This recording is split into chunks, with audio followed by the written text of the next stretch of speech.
Hey there, welcome to my channel. So today we will be discussing the next important topic from neural control and coordination, that is sensory reception and processing. Guys, this human physiology is very important. As well, plant physiology is also important, and so we have to complete these chapters as SAP.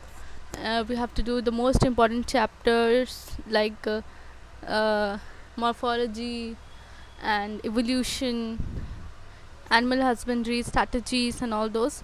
So please be updated on my channel and subscribe to my channel, like it, share it with your friends, and let us become a big and bigger family. So let's talk about sensory reception and processing. So have you ever thought, how do you feel the climate changes in the environment? How do you see an object and its color? How do you hear a sound? The sensory organs detect the types of changes in the environment and send appropriate signals to the CNS, where all the inputs are processed and analyzed. Signals are then sent to different parts. You know, different parts, different parts, different parts or centers of the brain. This is how you can sense changes in the environment. So, have you ever thought, how do you feel the climate changes in the environment? So climate change हो रहा है बाहर. देखो, हमें सिर्फ N C R T, we just not need to read each and every line of N C R T, but understand it so that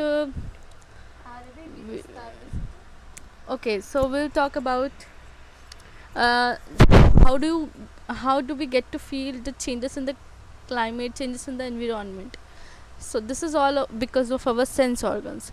So how do you see an object and its color? With eyes, because of presence of cones, which is responsible for color vision. So how do you hear a sound? With ear. The sensory organs detect all types of changes in the environment and send appropriate signals to the CNS, where all the inputs are processed and analyzed. Signals are then sent to different parts or centers of the brain. This is how you can see changes in you can sense changes in the environment. So क्या होगा कि जो sensory organs हैं वो क्या करते हैं, detect all type of changes in the environment and send appropriate signals to the CNS. All the inputs are processed and analyse. जहाँ पे सारे इनपुट्स प्रोसेस होते हैं, एनालाइज होते हैं, तो वहाँ पे सारे सिग्नल्स को भेज दिया जाता है. That is our CNS.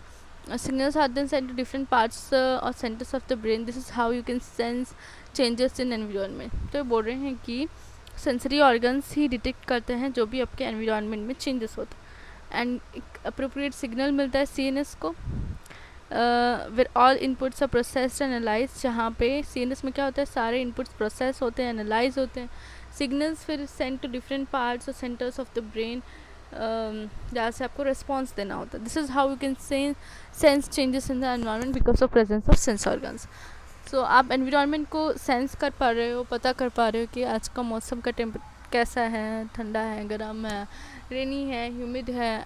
सो हम ये सब कैसे सेंस करते हैं, सेंस ऑर्गन्स के. Colour, temperature, sounds, we all sense this through our sense organs. तो सेंस ऑर्गन्स बहुत इंपॉर्टेंट पार्ट होते हैं. Have you seen a bedridden patient never responds to a stimuli, right? A stimuli, a change in environment, a change in temperature, a change in any of the environment factors, right? So sense organs देखते हैं. We smell things by our nose. So हम कैसे smells कैसे आते हैं हमें?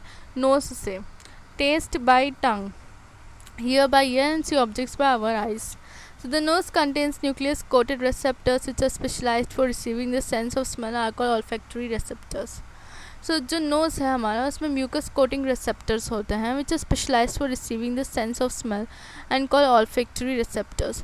आपके olfactory receptors क्या होते हैं? The nose contains mucus coated receptors, है ना, mucus coated receptors होते हैं.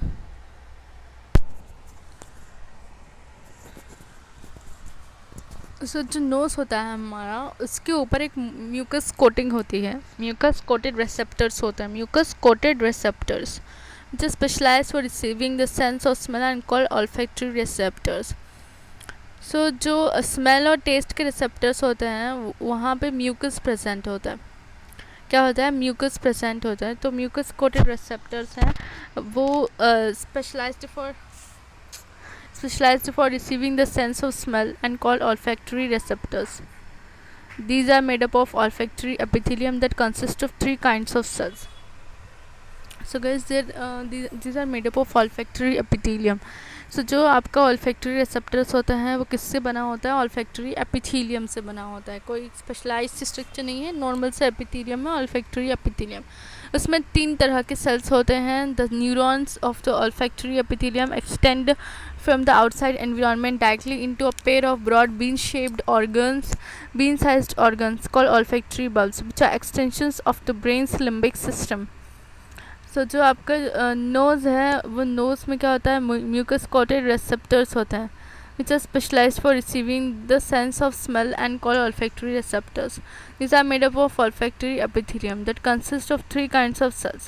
The neurons of the olfactory epithelium extend from the outside environment directly into a pair of broad bean-shaped organs called olfactory bulbs, which are extensions of the brain's limbic system.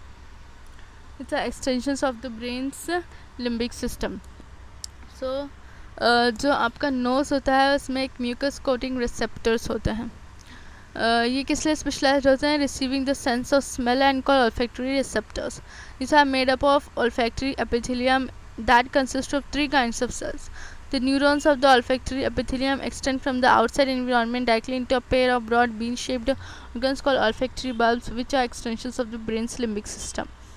So आपको ऐसा question बन सकता है कि what are the extensions of the brain limbic system. Brain's limbic system का extensions क्या है? Olfactory bulb.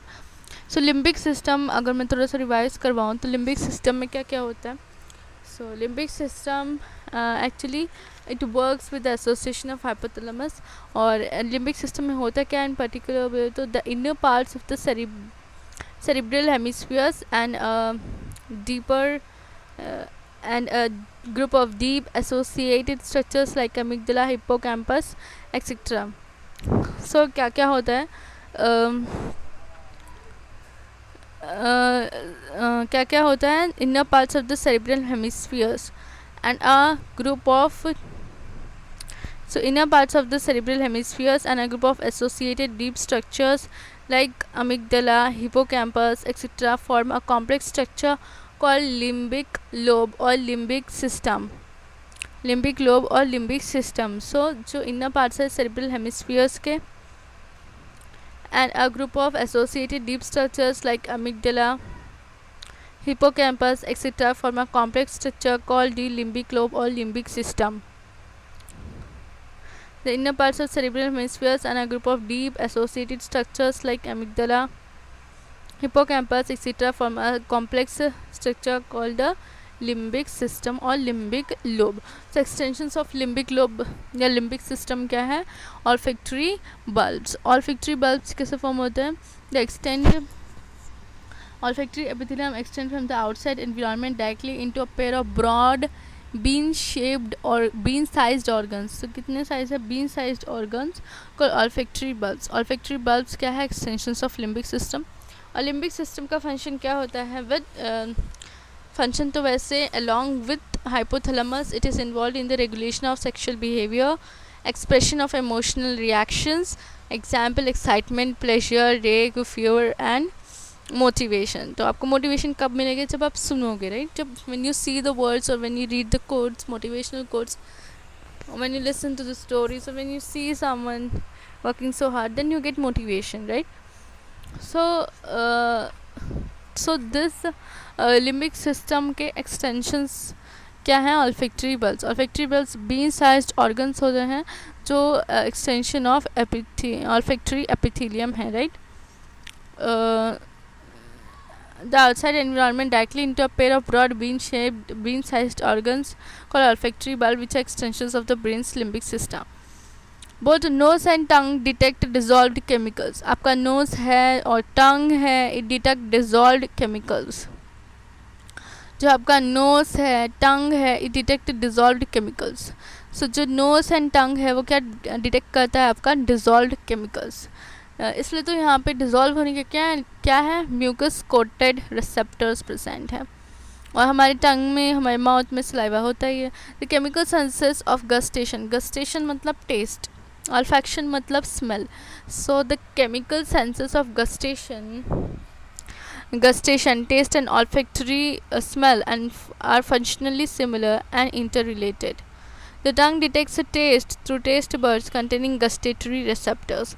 जो आपके पास रिसेप्टर्स हैं वो कौन से रिसेप्टर्स हैं टंग में? गस्टेटरी, टेस्ट के लिए रिसेप्टर्स हैं, उसको बोलते हैं टेस्ट बर्ड्स। टेस्ट बर्ड्स में क्या है? Taste buds containing gustatory receptors. Taste buds के ऊपर गस्टेटरी रिसेप्टर्स हैं। The tongue detects test.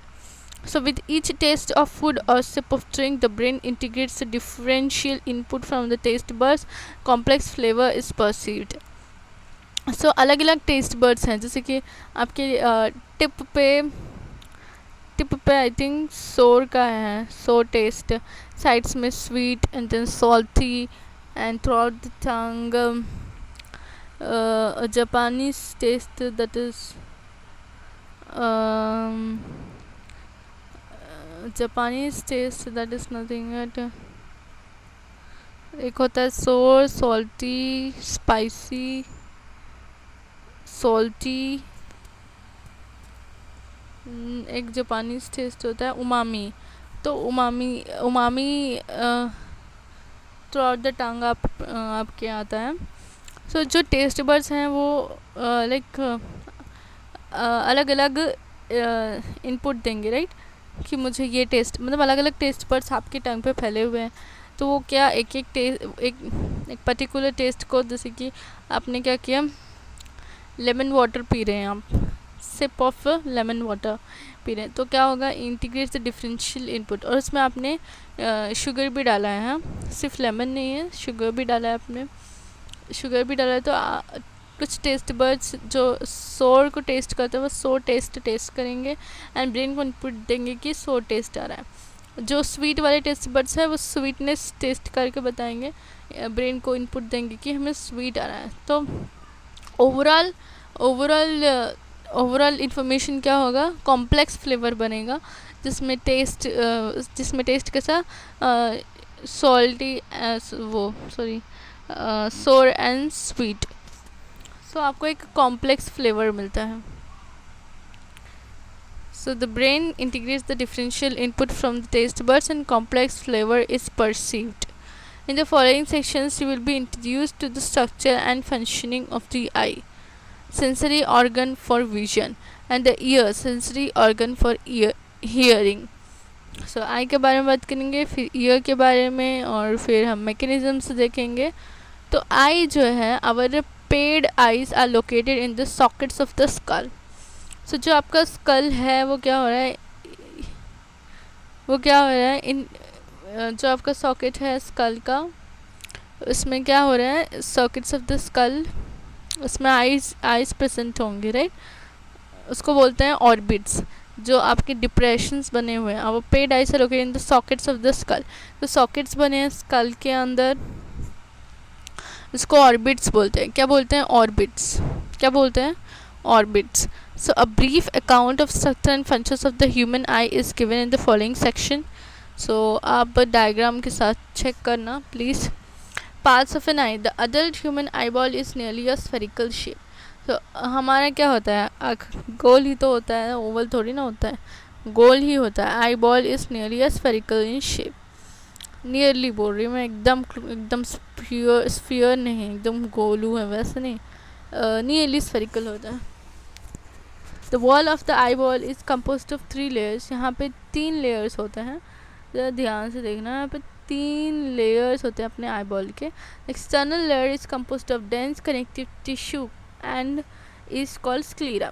तो जो एक्सटर्नल लेयर है, मतलब जो सबसे बाहर वाला लेयर है, वो ना उसको ना एक्सपोज करना पड़ेगा, राइट, पूरे हार्श एनवायरनमेंट से एक्सपोज करना पड़ेगा। तो इसलिए इसको किससे बनाया है, इसलिए इसको डेंस बनाया है, डेंस। और ये क्या है, इसको फुल ब्लड सप्लाई होना रहेगा। सो कनेक्टिव टिश्यू है, सो डेंस कनेक्टिव टिश्यू, एपिथेलियम नहीं, कनेक्टिव टिश्यू है, इसको स्क्लीरा। इसको क्या बोलेंगे, स्क्लीरा। स्क्लीरा कहाँ है, बाहर है, external layer, sclera. The interior portion of this layer is called the cornea. तो यही लेयर का एंटीरियर पोर्शन जो आपके ठीक प्यूपिल, आइरिस और लेंस वाले पार्ट का जो ट्रांसपेरेंट पार्ट है उसको कवर करता है, उसको बोलते हैं कॉर्निया। तो मिडिल लेयर, अब बात करते हैं सेकेंड लेयर की, मिडिल लेयर की, उसको बोलेंगे choroid, contains many blood vessels and looks bluish in color। तो कॉर्निया में कोई कॉर्निया में कोई ब्लड वेसल्स है नहीं, तो वो जल्दी रिकवरी भी कर लेता है शायद, है ना। सो जो स्क्लीरा है, जो आपका स्क्लीरा है, वो स्क्लीरा जो है डेंस कनेक्टिव टिश्यू है। पहली बात, anterior portion of this layer उसको कॉर्निया बोलेंगे, पोस्टीरियर पोर्शन को क्या बोलेंगे, स्क्लेरा ही बोलेंगे। So the middle layer choroid, middle layer कौन सा है आपका, मिडिल लेयर आपका है choroid। कौन सा लेयर है, choroid। तो choroid contains many blood vessels and looks bluish in color।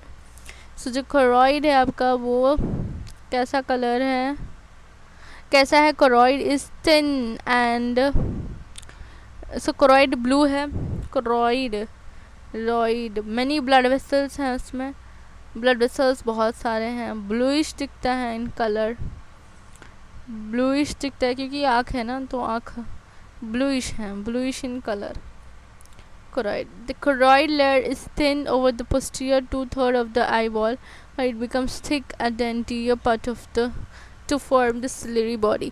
जो पीछे वाला हिस्सा है ना, 2/3 of the eye ball, posterior 2/3, तो जो पोस्टीरियर 2/3 है वो ना बहुत पतला सा लेयर है, थिन लेयर है, लेकिन जैसे जैसे वो सामने आ रहा है, it becomes thick in the anterior part to form a ciliary body. Ciliary body बनानी है, तो जो सिलेरी बॉडी है वो सिलेरी बॉडी किसकी बनी हुई है, choroid की बनी है।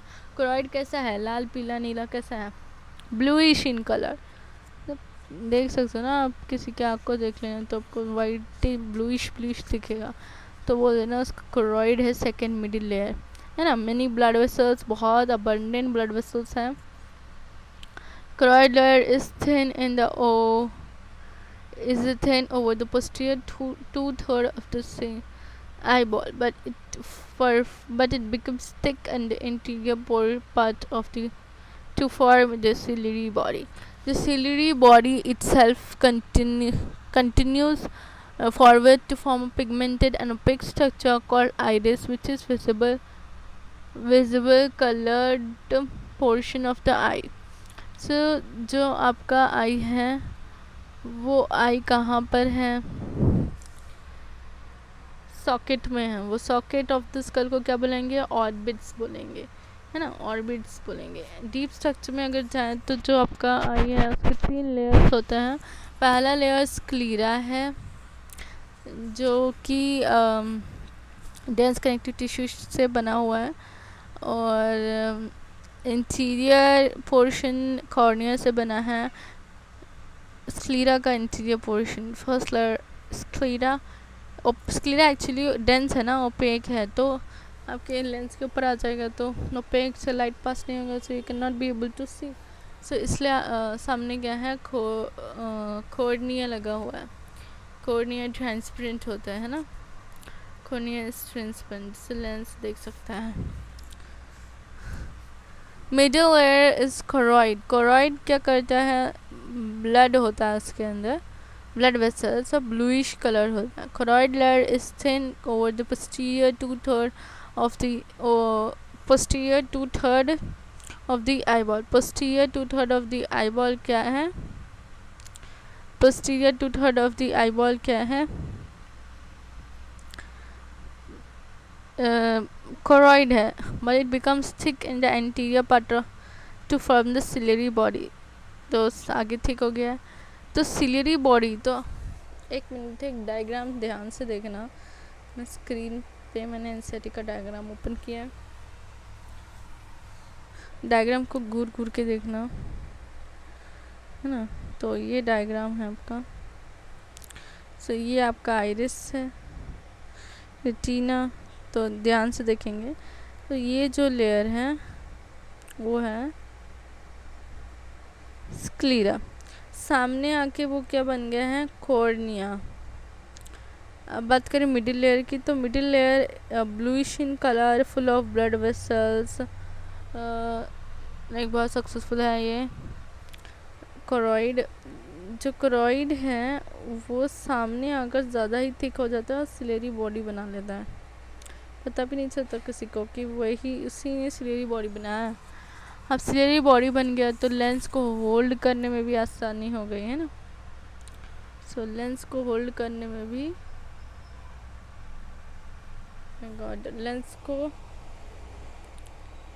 होल्ड करने में भी आसानी हो गई है ना। ठीक है, अब हम इम्पोर्टेंट चीज़ें पढ़ते हैं जैसे कि aqueous chamber, vitreous chamber, macula, blind spot, fovea, optic nerves। सो ये सब पढ़ते हैं। तो जो when these corners are stimulated equally, a sensory white light is produced। White light is produced है ना। अब हम देखते हैं optic nerves, inner layer of the retina के बारे में बात करेंगे। सो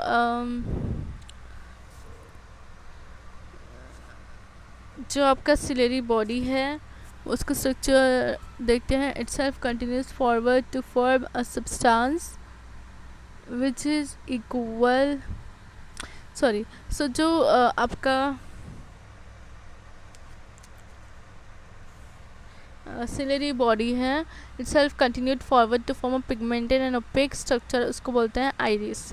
आइरिस पिगमेंटेड और ओपेक होता है and it is the unique feature right which is visible colored portion of the eye balls। correct okay, is it correct कि जो आपका आइरिस है वो ओपेक पिगमेंटेड है। colored portion of the eye which is visible colored portion of the eye है ना। उसके बाद the eyeball contains a transparent crystalline lens and that is a convex lens which is held together by fragments attacked on each other in front of the lens. The aperture surrounded by the iris is called pupil. The diameter of the pupil is regulated by the muscle fibers of iris। जितना अच्छा iris रहेगा उतना अच्छा आपका आई रहेगा। सारे ही parts बहुत important होते हैं आई के। जो इनर लेयर है आई का उसका नाम है रेटिना, मतलब उसको रेटिना बोलते हैं। एंड इट कंटेन्स 3 लेयर्स, उसके 3 हिस्से हैं। एक होता है neural cell from inside to outside ganglion cells, और एक होता है बाइपोलर सेल्स, एक होता है photoreceptor cells. There are 2 types of photoreceptor cells namely rods and cones। So these cells contain light sensitive proteins called, जो आपका लाइट सेंसिटिव प्रोटीन है उसका क्या नाम है, जो लाइट सेंसिटिव प्रोटीन है उसका नाम है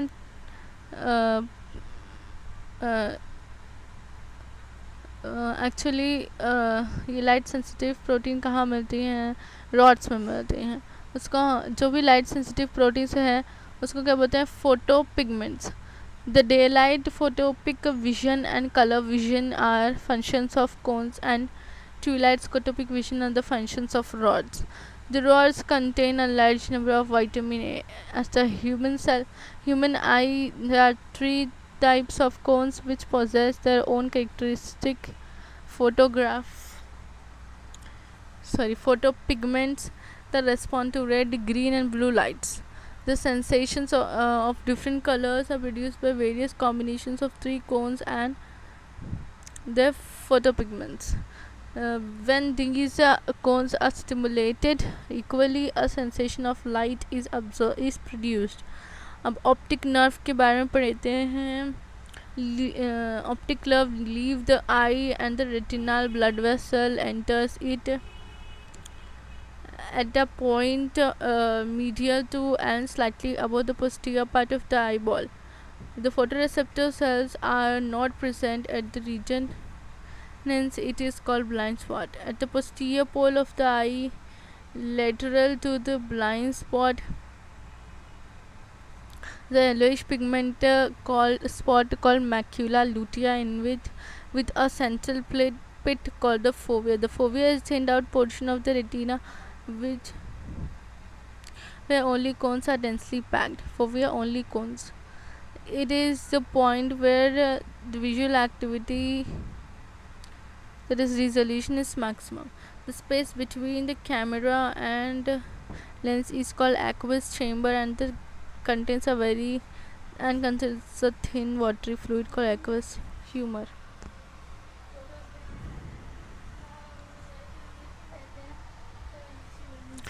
The space between the lens and the retina is called vitreous chamber and is filled with a transparent gel called vitreous humor. So mechanism और बाकी का हम नेक्स्ट वीडियो पे देखते हैं. So stay updated, consider subscribing to my channel.